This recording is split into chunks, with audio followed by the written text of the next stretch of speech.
Channel classic radio श्रोता संघ में आपका स्वागत है। जैसा कि आपको पता है कि इन दिनों हमने अपने चैनल पर नई एक श्रृंखला शुरू की है, एक मुलाकात।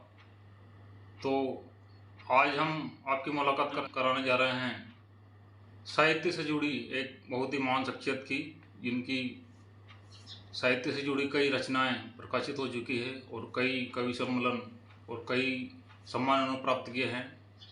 तो हम स्वागत करेंगे श्रीमती आशा रानी जैन जी का। सबको नमस्कार। तो आपका हमारे कार्यक्रम में स्वागत है। तो सर्वप्रथम हम चाहेंगे कि आप अपना परिचय खुद अपना।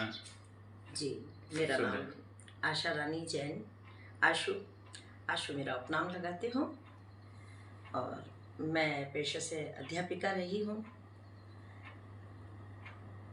वनस्थली विद्यापीठ से बीएड किया है मैंने, एमए बीएड, 2 विषय में एमए, राजनीति विज्ञान और हिंदी में मैंने एमए किया हुआ है। और अभी कुछ समय पहले ही सेवानिवृत्त हुई हूँ मैं।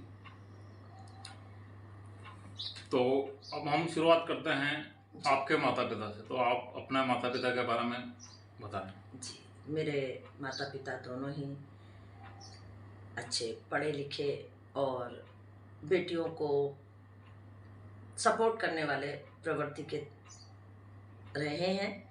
मेरे पिताजी भी सरकारी नौकरी में थे, पंचायत समिति में पंचायत प्रसार अधिकारी के पद से सेवानिवृत्त हुए हैं। अब वो दुनिया में नहीं है, लेकिन उनकी यादें हमेशा हृदय में हैं, क्योंकि हम 3 बहनें हैं और तीनों बहनों को पढ़ाने लिखाने में, हमारी योग्यताओं को आगे बढ़ाने में उनका बहुत सहयोग रहा।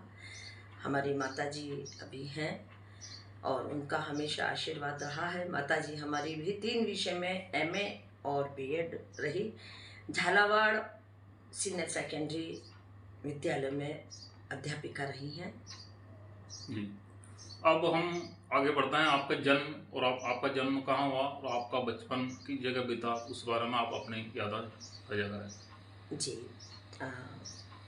जैसा कि हमारी पीढ़ी के सभी लोगों के साथ हुआ है, बहुत ही सुहाना, बहुत ही अच्छा बचपन हमारा निकला है। क्योंकि उस ज़माने में मोबाइल तो थे नहीं, इसलिए खेलते कूदते दूसरे बच्चों के साथ हमारा बहुत अच्छा बचपन निकला है। ज़िला झालावाड़ में ही खानपुर में हमारे मम्मी पापा दोनों की नौकरी थी। वहाँ पर हमने बचपन में पढ़ाई की। आगे विद्यालय नहीं होने के कारण बाहर भेजा और मैं अपने आप को बहुत सौभाग्यशाली समझती हूँ कि मुझे वनस्थली विद्यापीठ जैसी बहुत अच्छी संस्था में अध्ययन करने का और बहुत कुछ सीखने का मौका मिला। अब आप अपनी शिक्षा के बारे में शुरू से बताएं। शुरू जैसे बचपन से आप शिक्षा, आपकी जो शिक्षा दीक्षा है 1 से 5 और 6 से 10 और तो वो आप क्रम से बताएं। बचपन माताजी के साथ जहाँ भी उनकी नौकरी रही, वहाँ हमारा समय निकला और इस बहाने हमने हमारी राजस्थानी संस्कृति के अलग अलग रूप देखे हैं। जैसे कि बचपन में हमने 12 सांगोद में जो नहान होता है होली पर, वो भी देखा है। खूब खेत खलियान भी देखे हैं। बचपन में हम लोग संझा भी बनाया करते थे। और उसके अलावा जो 10 दिन तक ये गणगौर का पर्व चलता था, वो भी हमने बहुत अच्छे से हमारी गांव की सखियों के साथ मनाया है। उसके बाद जहाँ भी हमारी माँ की नौकरी रही, वहाँ हम घूमते रहे और खानपुर काफ़ी लंबा समय निकला। अभी भी हमारे साथ के काफ़ी लोग वहाँ पर हैं और बहुत ही अच्छा 9वीं 10वीं कक्षा का हमारा बैच था। आज भी उसमें से कई लोग अच्छे हमारे जो साथी थे, वो बहुत अच्छे पदों पर नौकरियां कर रहे हैं। अभी वर्तमान में जिला शिक्षा अधिकारी के पद से ओम जी चौधरी का रिटायरमेंट हुआ है। वो हमारे साथ ही पढ़े हुए थे और आगे विद्यालय नहीं होने के कारण फिर छात्रावास में पढ़ाई करना पड़ी। और जैसा कि मैंने कहा, बहुत अच्छा मेरा सौभाग्य रहा कि वनस्थली विद्यापीठ जैसी जगह से मैंने बीएड और बीएड किया है। वहाँ पर मुझे बहुत कुछ सीखने को मिला, क्योंकि वहाँ पर लड़कियों को सिर्फ पढ़ाई नहीं करवाई जाती, बल्कि पढ़ाई के अलावा दूसरी भी जीवन उपयोगी बहुत सारी शिक्षाएं दी जाती हैं। जैसे बंदेज का काम, खिलौने बनाना, गुड़िया बनाना। मैंने वहाँ पर बंदूक चलाना भी सीखा, तैरना भी सीखा, घुड़सवारी भी सीखी और उसने मेरे अंदर बहुत आत्मविश्वास भर दिया। जी वनस्थली विद्यापीठ से मुझे बहुत आत्मविश्वास प्राप्त हुआ। उसके पहले मैं बहुत ही सीधी थी, क्योंकि गाँवों में रही, बहुत सरल थी और बहुत घबराती थी। लेकिन वनस्थली विद्यापीठ में पढ़ने के बाद मुझे बहुत हौसला मिला। तो अब हम ये जानना चाहेंगे कि जो आपका साहित्य के प्रति रुझान है वो कब से शुरू हुआ? साहित्य के प्रति रुचि तो बचपन से ही थी। और हमारे जैन समाज में विशेष बात यह है कि हम लोग बचपन से पूजा करने जाते थे। और दिगंबर जैन अ, पद्धति से जितनी भी पूजाएं हैं, वो अधिकतर पूजाएं किसी न किसी छंद में लिखी हुई हैं। जी जयमाला है, पूजा है, तो छंदों का अभ्यास हमको बचपन से ही हुआ था।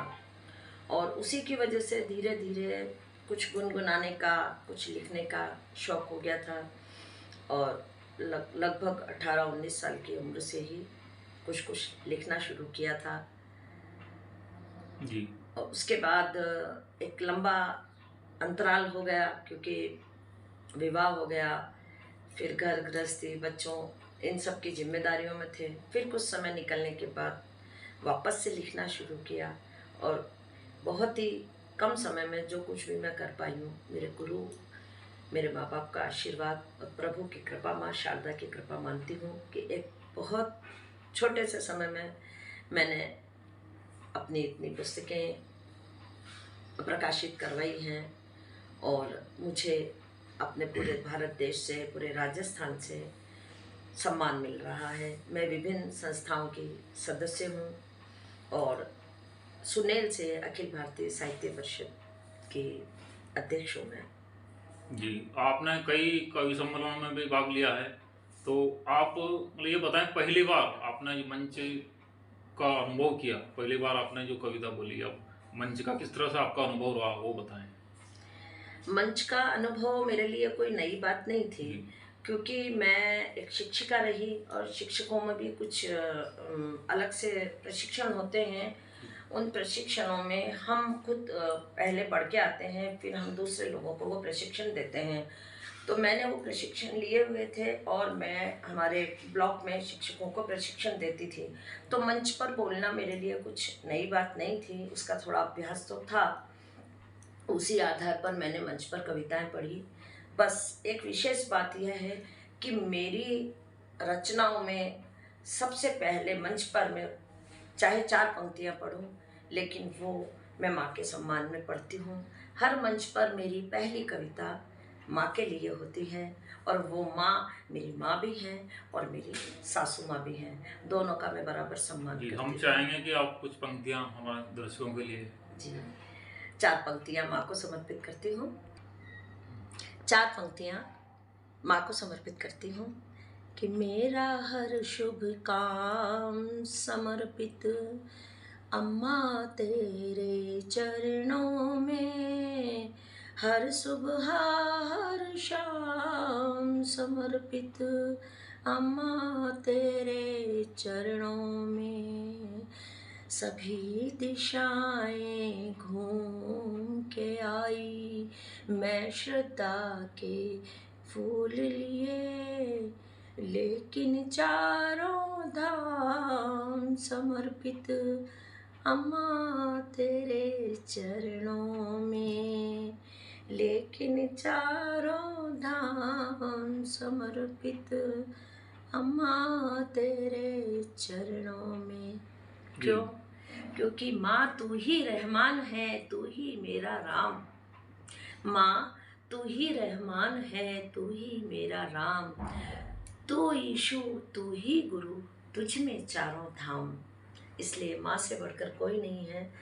मेरी हर मंच पर पहली 4 पंक्तियाँ मेरी माँ को समर्पित होती हैं। उसके बाद 4 पंक्तियाँ हमेशा बेटियों को समर्पित करती हूँ। फिर मैं कविता पाठ करती हूँ विभिन्न विषयों पर। जी, तो जैसा कि आपने बताया कि आपकी जो कविताएं हैं अब किताबों के रूप में भी उपलब्ध हैं, तो आप पहले जो आपकी किताब छपी उसके बारे में आप बताएं। जी, जैसा कि मैंने बताया, प्रशिक्षणों में मैं जाया करती थी। मुझे शुरू से ही शौक़ था, क्योंकि मुझे शुरू से छोटे बच्चों से बहुत ज़्यादा लगाव रहा है। मेरे विद्यालय के समय में भी मेरा लगाव छोटे बच्चों से ज़्यादा रहा। चाहे मैं उनकी क्लास टीचर नहीं थी, लेकिन फिर भी मैं अंतिम पीरियड में हमेशा छोटे बच्चों के क्लास में जाया करती थी, उनको कविताएं सुनाया करती थी बस। और बच्चों के चेहरे पे जो मुस्कान मुझे देख कर के आती थी, वो मुझे बड़ा संतोष देती थी। मुझे बड़ा अच्छा लगता था जब बच्चे मुझे देख कर के खुश हो जाया करते थे। बस इसी चीज़ को लेकर के, उन बच्चों के स्नेह को और मुस्कान को देख कर के मेरा मन हुआ कि मैं बच्चों के लिए कविताएँ लिखूँ। तो सबसे पहले तो प्रशिक्षणों में मुझे किसी से ये प्रेरणा प्राप्त हुई। आदरणीय हरदैनिया जी सर हमारे यहाँ डाइट में थे, झालावाड़ पाटन में। उन्होंने मुझे प्रेरणा दी कि आपके पास जो कविताओं का कलेक्शन है, इसको आप छपवा लीजिए, ताकि एक किताब के रूप में आप किसी को भी दे सकें। क्योंकि उन कविताओं की वजह से प्रशिक्षणों में मुझे सब बहुत पूछते थे। तो मैंने सबसे पहले मेरी पुस्तक एक साझा संग्रह के रूप में प्रकाशित करवाई। वो उसमें मेरी खुद की लिखी हुई कविताएं नहीं है, उसके प्रकाश किए में भी मैंने ऐसा लिखा है। उसके बाद में जब मैंने दूरदर्शन पर और आकाशवाणी पर कार्यक्रम दिए, तब मेरे पास एक बार दूरदर्शन से फ़ोन आया कि हम आपका लाइफ टाइम इंटरव्यू लेना चाहते हैं और आपकी कितनी पुस्तकें छपी हैं। बस ये बात मेरे मन में घर कर गई कि मुझे इंटरव्यू देने के लिए, हालांकि उसके पहले मेरे लगभग 8-10 साझा संकलन आ चुके थे, जिनमें और लोग भी शामिल थे, जिनमें मेरे गीत, गज़ल, छंद, मुक्तक वगैरह प्रकाशित हुए थे। लेकिन मेरी व्यक्तिगत मेरी अपनी किताबें नहीं थी। उस फ़ोन ने मुझे एक प्रेरणा दी कि मुझे अपनी व्यक्तिगत किताबें छपवाना चाहिए। और उसके बाद जो सतत मेरा लेखन चल रहा था, मैंने सबसे पहले मेरी बाल साहित्य की पुस्तकें प्रकाशित करवाई। शिशु गीत की पुस्तक है कलरव, उसके बाद 2 पुस्तकें और आई। एक बाल गीत की पुस्तक छू लो गगन, ये कलरव मेरी शिशु गीत की पुस्तक है। इसके बाद 2 पुस्तकें मैंने एक साथ प्रकाशित करवाई, छू लो गगन और चू चू चीची। छू लो गगन में बाल गीत है और चू चू चीची, जैसा कि इसके नाम से ही प्रतीत होता है, इसमें शिशु गीत लिखे हुए हैं। इसके बाद मुझे बड़े संतोष का अनुभव हुआ कि ये मेरी अपनी पुस्तकें हैं और इन पुस्तकों ने, बाल साहित्य की पुस्तकों ने जगह जगह मुझे बहुत स्नेह और बहुत सम्मान दिलवाया।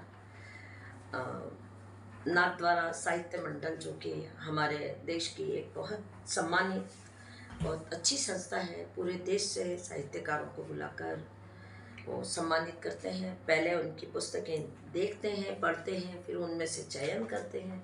उन्होंने मेरी पुस्तकें मंगवाई और फिर मुझे बाल साहित्य रत्न से सम्मानित किया। ये मेरा सौभाग्य है।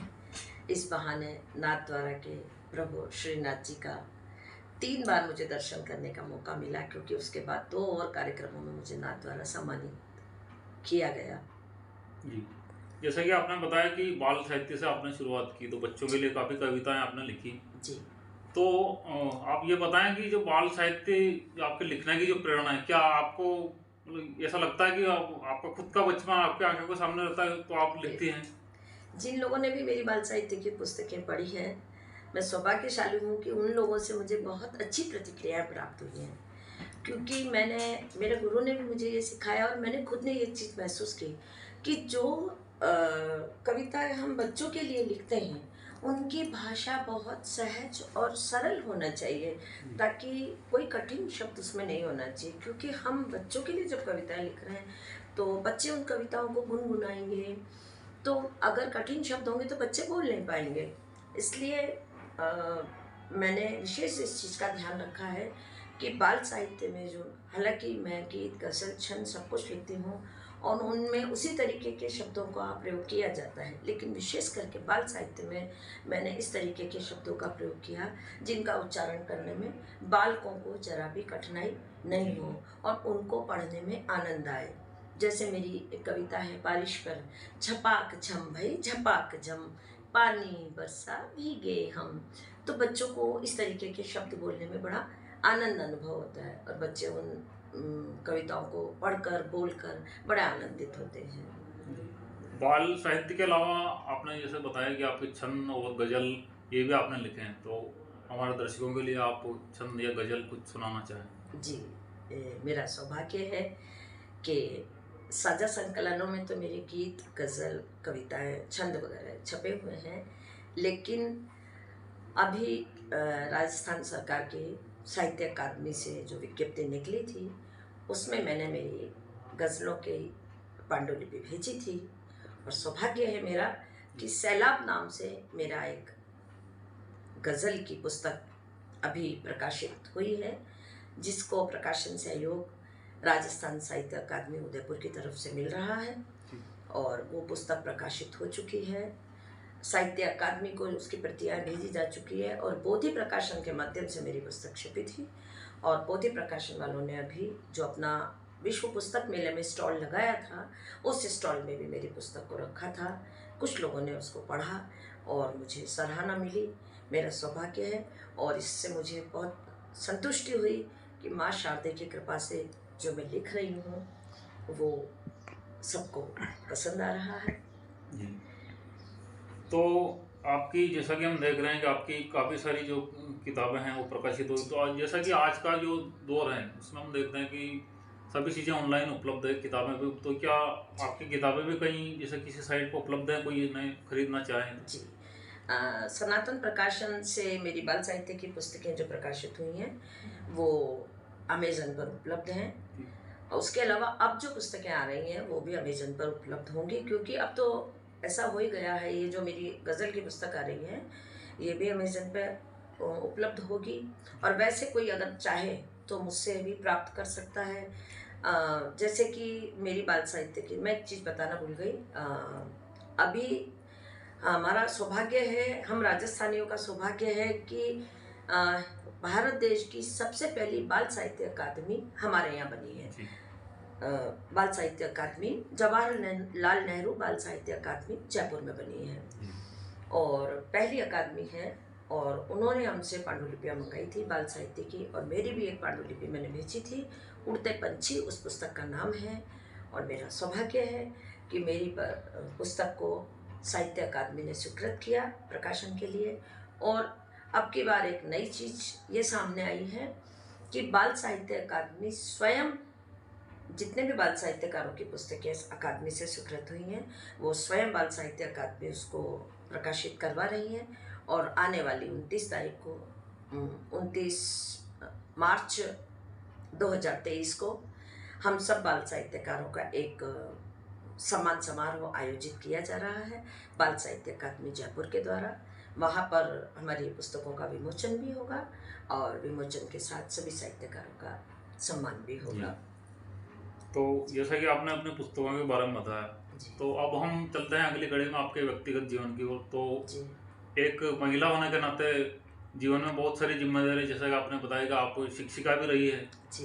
तो एक साहित्य और अपने घर की जिम्मेदारियां और अपने परिवार की जिम्मेदारियां, तो आप इन दोनों में बैलेंस किस तरह से करती है, किस तरह से जिम्मेदारी भी निभाती है और अपने साहित्य को भी अपना समय देती हैं, उसके बारे में आप थोड़ा बताएं। वो कहते हैं ना, जब लगन सच्ची होती है तो रास्ते अपने आप निकल जाते हैं। जी। जैसा कि हम देखते हैं एक झरना बहता है, झरने के रास्ते में न जाने कितने पत्थर आते हैं, लेकिन वो बहना नहीं छोड़ता है, वो अपना रास्ता बना लेता है। कुछ ऐसी ही कहानी हम महिलाओं की, उन महिलाओं की है जो साहित्य लिखती हैं। जी। पता नहीं कैसे इस भाग दौड़ की ज़िंदगी में भी प्रभु की कृपा और माँ शारदे का आशीर्वाद है कि उसमें भी हम समय निकाल लेते हैं और कविताएं लिख लेते हैं, गज़लें लिख लेते हैं। जैसा कि मैं आपको बताना चाहूँगी, अभी जो मेरी पुस्तक सैलाब प्रकाशित हो रही है, उस पुस्तक में कुछ गज़लें ऐसे ही व्यस्तता भरे हुए जीवन में लिखी गई हैं। कभी स्कूल के लिए जाते समय बस में बैठकर हमने कविताएं लिखी हैं, कभी ट्रेन का सफ़र करते हुए कविताएं लिखी हैं। सैलाब में मेरी जो पहली गज़ल मेरी प्रकाशित हो रही है, वो पहली गज़ल मैंने रामगंज मंडी से कोटा तक के छोटे से आधा घंटे के सफ़र में लिख ली थी। बस भावनाएं आती गईं, एक सैलाब सा मन में उमड़ता गया और पंक्तियां बनती गईं, और कोटा स्टेशन आते आते गज़ल लिखा गई, पूरी गज़ल कह दी मैंने जी। और इसी तरह से एक बेटियों पर गज़ल है मेरी। बेटियां माँ बाप की पहचान हैं, बेटियां दो दो कुलों की शान हैं। बेटियों से घर सदा महका रहे, वरना तो घर सुना रेगिस्तान है। ये गज़ल मैंने घर का काम करते समय, कपड़े धोते धोते समय लिखी थी। एक तरफ डायरी और पेन रखा हुआ था, दूसरी तरफ कपड़े धुल रहे थे, बीच में हाथ पोंछे, एक पंक्ति मन में आई उसको लिख दिया, वापस कपड़े धोना शुरू किया, फिर दूसरी पंक्ति मन में आई उसको लिख दिया, बस इधर कपड़े धुल गए, इधर गज़ल पूरी हो गई। इसी तरीके से एक और गज़ल थी मेरी, दिवाली पर घर का काम चल रहा है, मठरियाँ तल रहे थे, साइड में कागज़ और पेन रखा हुआ था, इधर मठरियाँ पूरी हो गई और इधर गज़ल पूरी हो गई। कुछ इस तरीके से हम महिलाएं समय निकालती हैं, क्योंकि मन में जब किसी चीज़ की लगन रहती है, हमारे जैसे हम लोग व्हाट्सएप ग्रुपों से जुड़े हुए हैं, तो प्रभु की कृपा है, हमको इतना अच्छा साधन मिला है व्हाट्सएप ग्रुप, उसके माध्यम से हम पूरे हिंदुस्तान भर के कवियों से, साहित्यकारों से जुड़े हुए हैं, जहाँ पर हमको बहुत कुछ सीखने को मिलता है। विशेष करके मैं आपको बताना चाहूँगी, एक काव्यांजलि सृजन की उड़ान के नाम से एक व्हाट्सएप ग्रुप है हमारा, जिसमें पूरे देश के साहित्यकार जुड़े हैं। उसके एडमिन कोटा से नवीन गौतम हैं।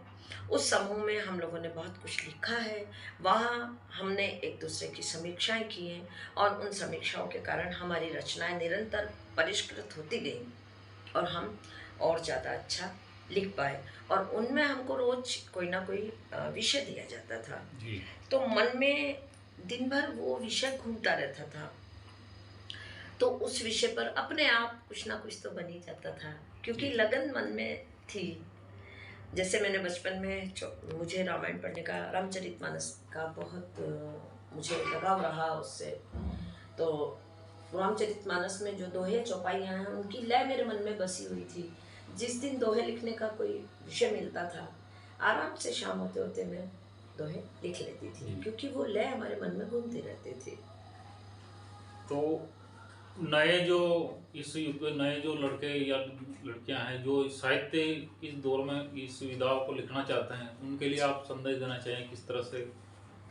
नए लोगों से मेरा एक विशेष अनुरोध और मेरा ये संदेश है कि हम भारतीय लोग हैं, हमारे यहाँ पुराना साहित्य जो कि स्वर्ण युग कहलाता है, भारतीय साहित्य का जो स्वर्ण युग कहलाता है, वो युग जो था उसमें अधिकतर छंद ही लिखे गए हैं, और हमारे यहाँ ये इतना बड़ा खजाना है छंदों का जो शायद विश्व में कहीं नहीं है। हर छंद की एक अलग लय होती है, उसके लिए हमको मात्राओं का अभ्यास करना पड़ता है, लेकिन हम चाहे कितना भी मुक्त छंद लिख लें या कितनी भी दूसरी कविताएं लिख लें, लेकिन जो आत्मिक आनंद का अनुभव होता है, जो हमारे देश का साहित्य का जो कहना चाहिए आगे हम बढ़ाना, उसको आगे चाहते हैं, तो वो छंदों के माध्यम से अगर हम सीखें और लिखें तो हमारे लिए ये सबसे अच्छा होगा।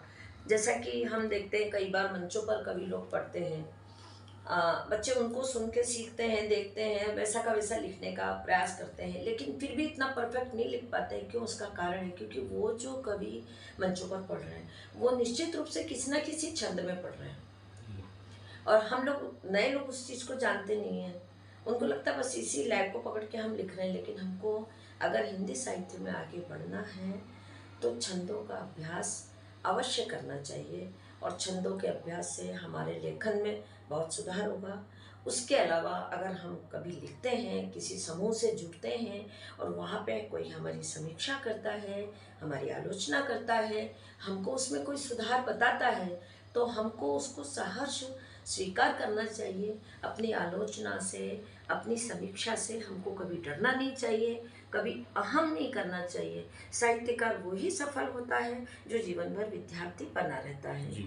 जितनी समीक्षाएं, आलोचनाएं हमको मिलती हैं, इसका मतलब ये है कि सामने वाले व्यक्ति ने हमारी उस रचना को बहुत ध्यान से पढ़ा है, तभी तो वो उसमें हमें कमी बता पाया। तो हमको उनको स्वीकार करना चाहिए और निरंतर सुधार का प्रयास करना चाहिए। हम जितना परिश्रम करेंगे, जितना दूसरों से सीखेंगे, हमारी आलोचनाओं को हम स्वीकार करके आगे बढ़ेंगे, उतना ही हम साहित्य में और अधिक उन्नति करेंगे।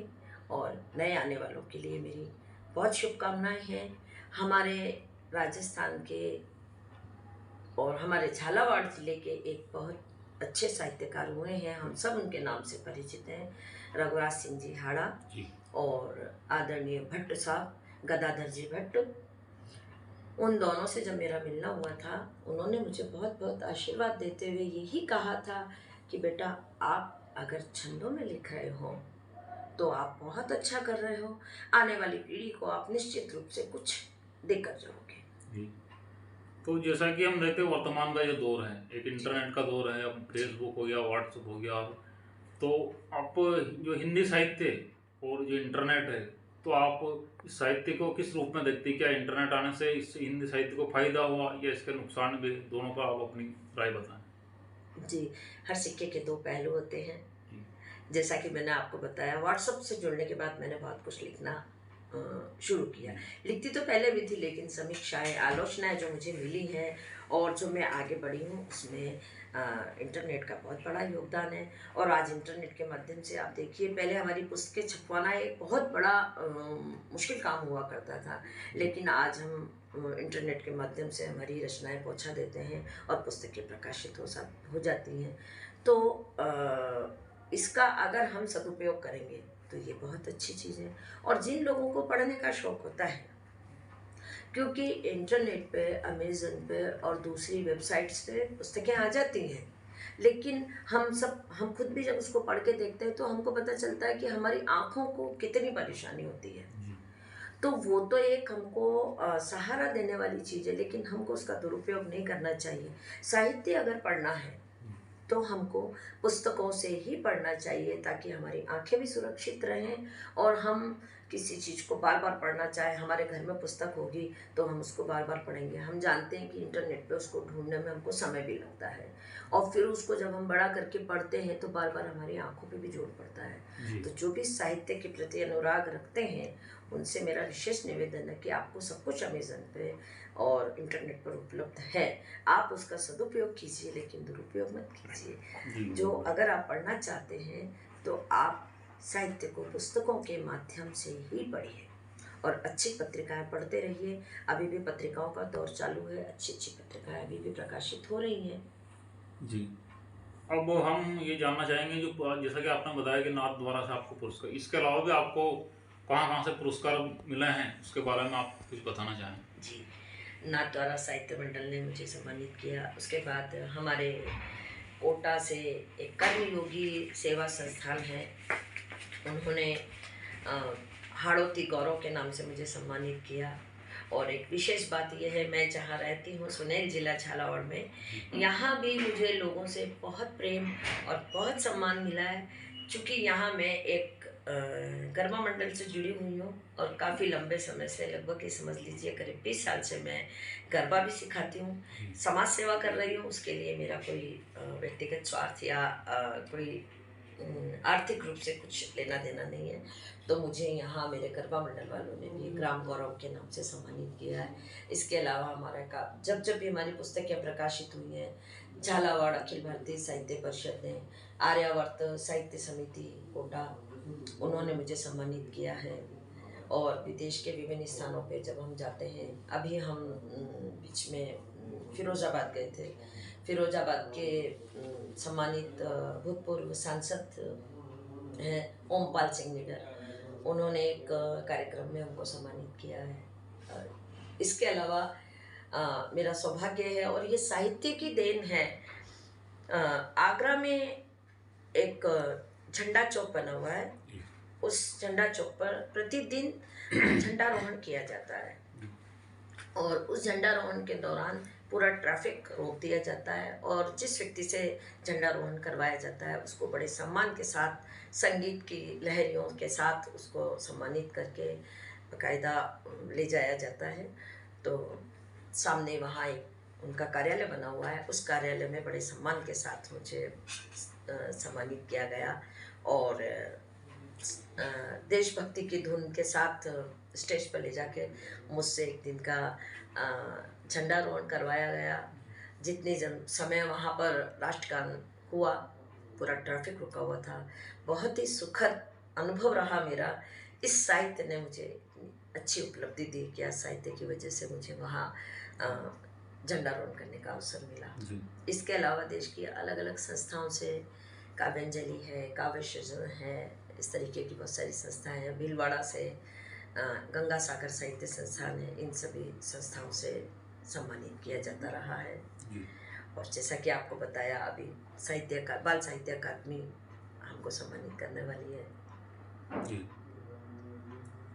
तो अब हम ये जानना चाहेंगे कि जो व्यक्तिगत जीवन है, व्यक्तिगत जीवन और साहित्य, जैसा कि आपने बताया कि इसमें समय निकालते हो, तो हमारी तरफ से जो हमारे सवाल थे वो तो लगभग पूरे हो चुके हैं। आप अपनी तरफ से कुछ ऐसा बताना चाहें जो हम नहीं पूछ पाए हैं, तो वो आप अपनी तरफ से दर्शकों को बताएं। व्यक्तिगत जीवन में परिवार का पूरा सहयोग मिलता है, बच्चों की तरफ से बहुत उत्साहवर्धन होता है। मैं आपको बताना चाहती हूँ, अभी जो मेरी पुस्तक सैलाब आ रही है, उसका जो कवर पेज है, उस कवर पेज पे बहुत सुंदर फोटो है।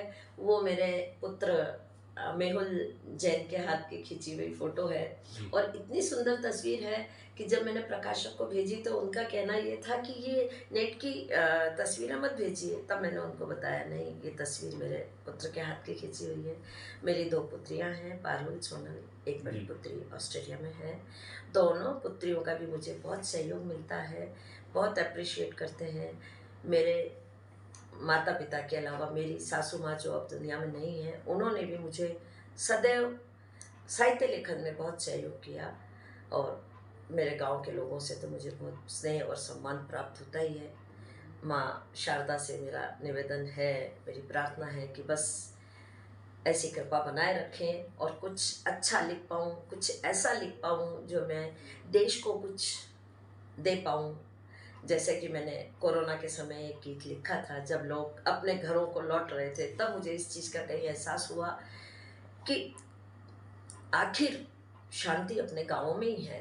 तब मैंने एक गीत लिखा था, आओ लौट चले हम फिर से दादी माँ के गाँव में, कल कल छिलछिल बहती नदियाँ और पीपल की छाँव में, भोर हुए भजनों के मीठे स्वर मंदिर से आते हैं, चिड़िया चहके कोयल कूके पंछी गीत सुनाते हैं, घंटी बजती गले बैल के पायल माँ के पाँव में, आओ लौट चले हम फिर से दादी माँ के गाँव में। बहुत बढ़िया। इसी तरीके से एक सैनिक की पत्नी की भावना को प्रकट करते हुए मैंने एक गीत लिखा था कि एहसासों के धागे में आंसू की माला बोती हूँ, बन जाता है गीत को ही जब तेरी याद में रोती हूँ।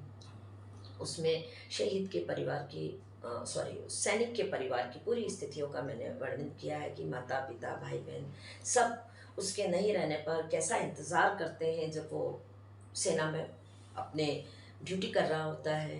परिवार के लोग किस तरीके से प्रतीक्षा करते हैं और किस तरीके से अपनी जिम्मेदारियों को निभाते रहते हैं। इस तरीके का कोई एक अच्छा मैं कुछ लिख पाऊँ, इस देश को कुछ दे पाऊँ, ऐसी मेरी भावना है, ऐसी मेरी इच्छा। ये आपने हमारा चैनल के लिए समय दिया और हम चाहेंगे कि आगे भी हम इस तरह से बातचीत करते रहें। तो बहुत बहुत धन्यवाद आपका कि आपने समय दिया। चैनल को मेरा सहयोग हमेशा रहेगा जी। और आपने मुझे इस योग्य समझा, इसके लिए मैं चैनल का आभार व्यक्त करती हूँ। और आगे भी कभी आप याद करेंगे तो मैं उपस्थित हो जाऊँगी। जी, बहुत बहुत धन्यवाद।